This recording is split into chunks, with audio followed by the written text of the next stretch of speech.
Começa mais uma edição do JR 15 Minutos, o podcast da Record TV que aprofunda as notícias que mais mexem com a nossa vida.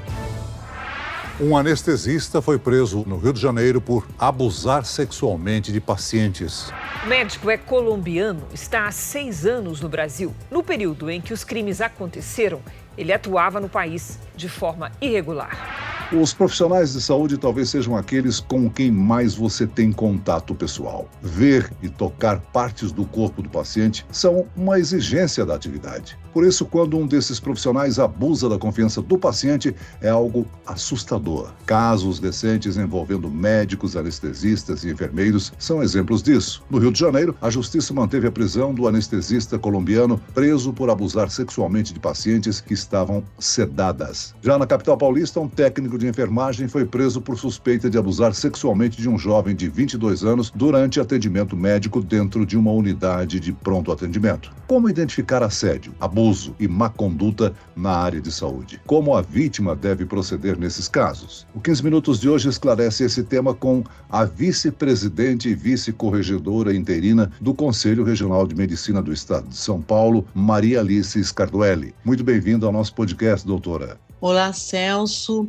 Obrigada pelo convite. Quem nos acompanha nessa entrevista é a repórter da Record TV do Rio de Janeiro, Vanessa Libório. Vanessa, você tem acompanhado de perto esse caso do médico anestesista colombiano. No período em que os crimes aconteceram, ele atuava no país de forma irregular? Olá, Celso. Olá, doutora Maria Alice. Exatamente, Celso. Tenho acompanhado de perto esse caso, estarrecedor. E sim, no momento dos crimes, ele atuava de forma irregular. Ele chegou no Brasil em 2017 para fazer uma especialização. O crime aconteceu em 2020 e ele atuava de forma irregular no momento. Agora, doutora, a medicina exige uma relação necessariamente íntima entre o profissional e o paciente. Como se combate esse tipo de caso de abuso de confiança? A medicina exige uma relação próxima com o paciente, não necessariamente íntima. Eu vou sentar próximo ao paciente, né? Eu vou me aproximar do paciente, mas tudo isso com o conhecimento do paciente e sempre conversando a respeito. Por que a pessoa procurou, o que está sentindo, qual é o motivo daquela consulta e depois proceder ao exame físico, que é quando a gente se aproxima do paciente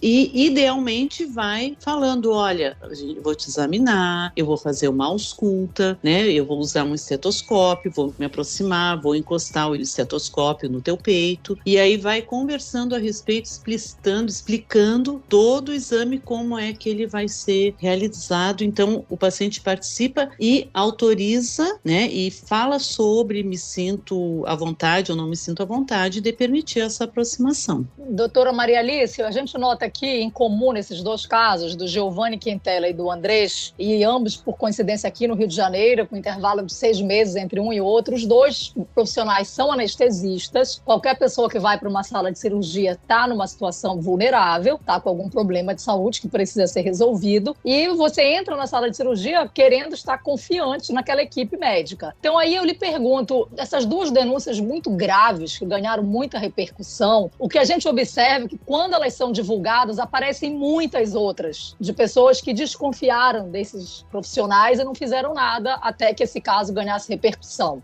Como é possível que o paciente se previna disso? Se é possível, o que fazer? O que a senhora indicaria para quem vai entrar numa sala de cirurgia, vai ter contato com os profissionais que espera se confiar, para que não aconteça mais casos assim? Inicialmente é poder conhecer a equipe, né? É conhecer o médico que vai fazer a cirurgia, ter um bom relacionamento médico-paciente, ter passado em consulta antes, saber qual vai ser o fluxo. E aí, normalmente, quando é uma cirurgia programada, uma cirurgia eletiva, que a gente chama, vai ter uma entrevista com o anestesista, porque é avaliado o risco cirúrgico, né? O risco da anestesia. E aí o anestesista entra, faz a consulta com o paciente para fazer essa avaliação da possibilidade anestésica, definir qual vai ser o tipo de anestesia, qual o tipo de cirurgia. Então existe um conhecimento prévio. Isso é super importante. Nem sempre ocorre desse jeito, pode ser uma emergência, né? E a pessoa aí vai ser atendida por quem estiver naquele momento. Idealmente também entrar no site, né? No site aqui em São Paulo, o site do CREMESP, no Rio, o site do CREMERGE,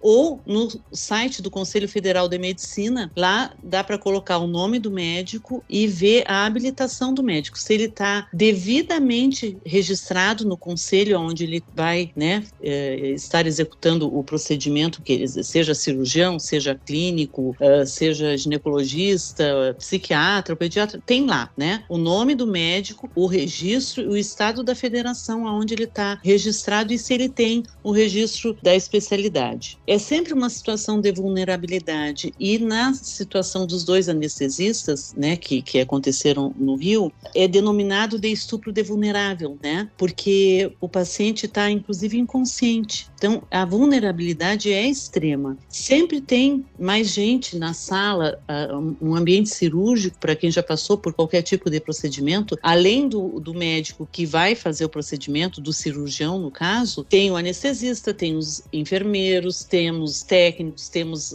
auxiliares de sala, instrumentadores, sempre tem mais gente circulando. Então, poder ter a garantia, né, da equipe presente já ajuda muito nessa situação. É curioso ter ficado só o anestesista com o paciente. Olha, nesse caso do anestesista Giovanni Quintela Bezerra, é bom destacar que foram os outros profissionais de saúde da equipe, inclusive os médicos, que identificaram os abusos e permitiram que ele fosse constatado, para que o abusador fosse preso e julgado. É importante para a classe médica se unir e combater esse tipo de mal profissional, né, doutora? Exatamente, Celso. Durante a graduação, na Faculdade de Medicina, é ensinado a fazer anamnese, ensinado a fazer o exame físico. Eles todos recebem, nós todos, né, enquanto alunos, recebemos essa orientação. E, idealmente, tem alguém na sala, né? O paciente tem direito a ter acompanhante, se ele autorizar. Às vezes a família quer participar, quer entrar. Nem sempre o paciente quer que o familiar escute aquilo que ele tem para falar, né? Então, precisa da autorização do paciente, e sempre é uma proteção para o paciente e também para o médico, né? A presença de um terceiro ali para acompanhar o exame ou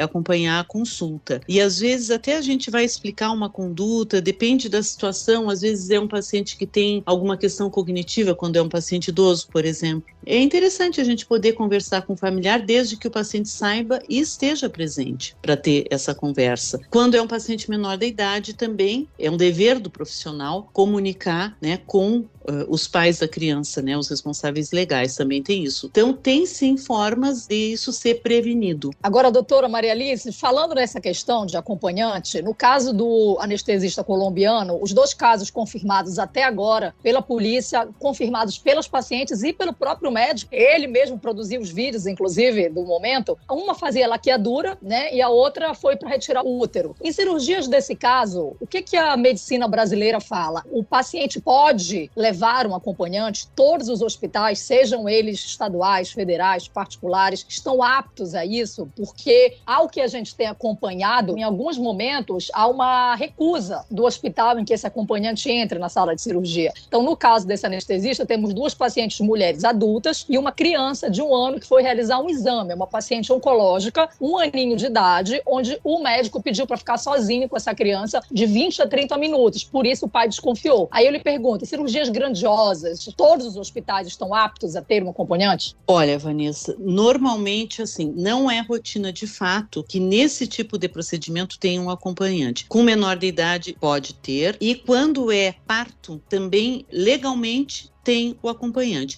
Acho que isso inclusive é uma boa ideia, né, de poder ser proposto, né, ao familiar, ao acompanhante, a presença na sala, porque nem sempre os acompanhantes suportam, né, assistir esses procedimentos que às vezes passam a impressão de serem um pouco mais incisivos, ou até para quem não tem essa vivência, achar que pode ser uma coisa um pouco agressiva também. Mas assim, legalmente, né, o pai da criança pode acompanhar o parto, e quando é menor de idade, a criança também pode ter o acompanhamento do responsável legal. Agora, dentro do centro cirúrgico, até pelas questões de contaminação e o cuidado dentro da circulação da sala, nem sempre isso acontece. Isso é verdade. Doutor Maria Alice, as denúncias são quase que corriqueiras ou constantes na mídia, né? Assim como os policiais estão utilizando câmeras para ação nas ruas, eu acho acho que no futuro a gente vai ter um circuito de câmera garantindo a segurança dos pacientes no centro cirúrgico, até mesmo nos consultórios, não? Sim, e isso já existe, viu, Celso? Assim, as cirurgias atualmente são filmadas em grande parte e ao final do procedimento ou no momento da alta, o paciente sai e leva, em alguma forma de mídia, ele leva o procedimento realizado. Isso é uma segurança para o paciente, é uma segurança para o médico, do procedimento em si. Dentro das instituições também tem circuito interno, e aí tem toda uma questão relacionada à privacidade, né? A Lei Geral de Proteção de Dados e a questão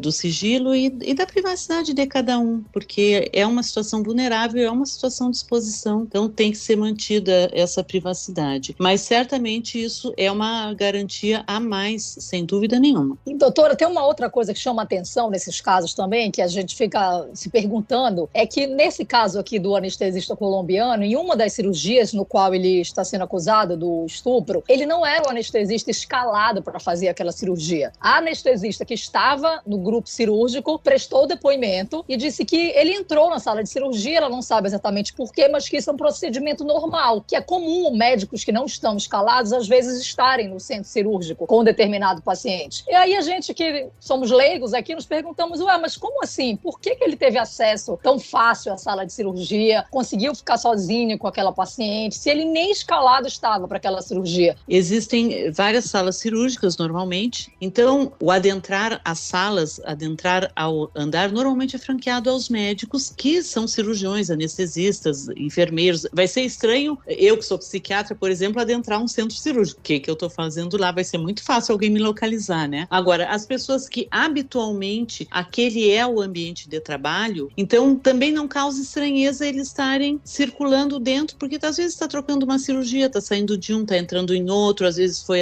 fazer um auxílio, então isso não causa estranheza exatamente dessa forma. Pode ter passado desapercebido mesmo. Agora, contra a vítima sempre pesa a dúvida sobre o ocorrido, né? A ausência de provas, a própria desqualificação do relato da paciente, que em alguns casos é contra um profissional de prestígio na sociedade. Doutora Maria, essa combinação de fatores também faz com que poucas mulheres denunciem formalmente, não? Exatamente, Celso. Isso é uma preocupação para a gente, né? E a gente ouve atentamente as pessoas que vêm com esse tipo de queixa, não só mulheres, homens também, né? Vêm conversar. É muito importante ter esse espaço para conversa, ter esse espaço para escuta, né? E levar adiante a investigação. A pessoa pode se dirigir a uma delegacia dos conselhos regionais ou a sede do conselho e dar entrada, né, com a sua queixa, fazer por escrito essa reclamação, daí ela assina e dá entrada com isso no conselho do seu estado ou da sua cidade. Tem várias delegacias regionais. São Paulo tem 33 delegacias do CREMESP, no Rio não sei quantas são, mas também tem, no país inteiro tem as delegacias regionais, que é onde a população pode se dirigir para fazer esse relato. Isso vai instaurar o que a gente chama de sindicância e aí vai ter um fluxo disso onde as partes vão ser ouvidas, né, vão ser chamadas, e isso é levado para uma câmara com vários conselheiros e delegados do conselho, falar sobre o assunto e para ver se existe materialidade, algum tipo de indício forte, né, que leve a crer que a situação aconteceu mesmo. Uma primeira vez que isso aconteça, pode ser que fique assim, esta pessoa reclamou deste profissional, mas quando existe uma segunda queixa a respeito do mesmo profissional, daí já começa a causar um pouco mais de estranheza, né? Ou seja, muitas vezes se reclama que as entidades médicas agem com espírito de corpo, né, e criam dificuldades para punições de abusos ou mesmo erros médicos, não é isso? Mas não é bem assim. A gente tem que ter muito cuidado, Celso, porque qualquer uma das duas partes pode ter razão, pode ter havido um desentendimento, uma desinteligência. Isso a gente pega às vezes nas câmaras e a gente percebe que a pessoa às vezes não entendeu exatamente o exame, tanto cuidado que tem que ter com o exame físico, né? Às vezes a pessoa não entendeu exatamente o que foi aquela aproximação do médico, interpretou de outra maneira. Realmente tem que ter bastante cuidado com os dois lados, mas quando a gente começa começa a observar a repetição das situações, isso começa a ganhar corpo e a falar a favor de que efetivamente está acontecendo alguma coisa. Muito bem, nós chegamos ao fim desta edição do 15 Minutos. Eu quero aqui agradecer a participação e as informações da vice-presidente e vice-corregedora interina do Conselho Regional de Medicina do Estado de São Paulo, CREMESP, Maria Alice Scarduelli. Muito obrigado pelas explicações, doutora. Eu que agradeço, Celso. E agradeço também a presença da repórter da Record TV do Rio de Janeiro, Vanessa Libório. Obrigado, Vanessa. Obrigada, Celso. Obrigada, doutora Maria Alice. A gente segue aqui do Rio de Janeiro acompanhando o desdobramento desses casos bárbaros. Esse podcast contou com a produção de David Bezerra e dos estagiários Lucas Brito e Cátia Brazão, sonoplastia de Marcos Vinícius, coordenação de conteúdo Edivaldo Nunes e Deni Almeida, direção editorial Tiago Contreira, vice-presidente de jornalismo Antônio Guerreiro. E eu, Celso Freitas, te aguardo no próximo episódio. Até amanhã.